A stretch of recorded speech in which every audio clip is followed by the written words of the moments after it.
దొండకాయ ముక్కలు ఇలా తరుక్కోవాలి చిన్న చిన్నగా.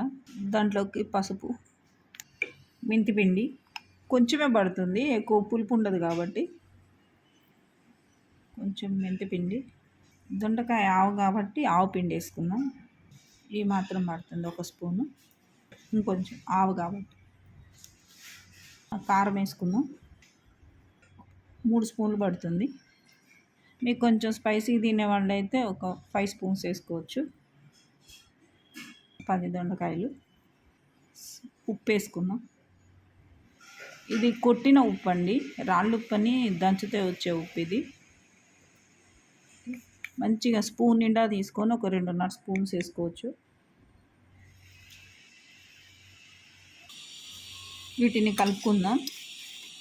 దీంట్లో లైట్గా కొంచెం ఇంగువ, పొడి ఇంగు వేసుకుందాం. మళ్ళీ తాలింపులో కొంచెం ఇంగు వేసుకుందాం. అప్పుడు మళ్ళీ కొంచెం మెంతిపిండి వేయాలి, కొంచెం ఇంగు వేయాలి.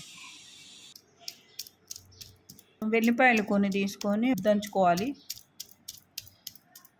కొంచెం ఆయిల్ వేసుకోవాలి. తాలింపు పెట్టుకుందాం.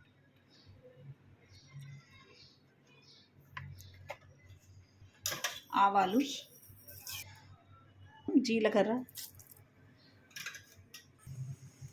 కొంచెం ఎండుమిర్చి, కరివేపాకు.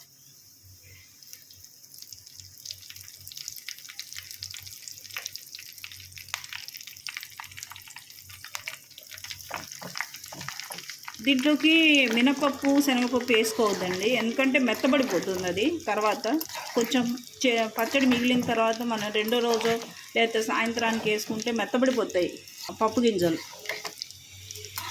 ఇంతవరకు వేసుకోవాలి. ఆవాలు, జీలకర్ర, కరివేపాకు, ఎండుమిర్చి, మనం దంచి పెట్టుకున్న వెల్లిపాయ ముద్ద,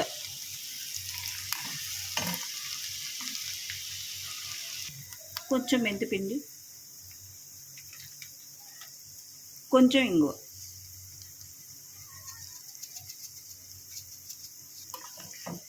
ఈ తాలింపు వేగితే దాంట్లో పోసేసుకోవడమే.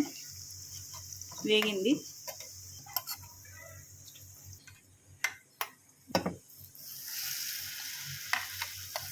అప్పుడే ఊట వచ్చేస్తూనే ఉందండి. మామిడికాయల లాగా దొండకాయలో కూడా ఊట వస్తుంది. కలుపుకోవాలి.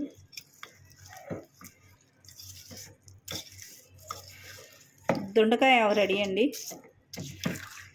చాలా టేస్టీగా ఉంటుంది వేడి వేడి అన్నంలో. చపాతీలలో బాగుంటుంది, పుల్కాలలో బాగుంటుంది, దోశల్లో బాగుంటుంది. ఆల్రౌండర్ చట్నీ.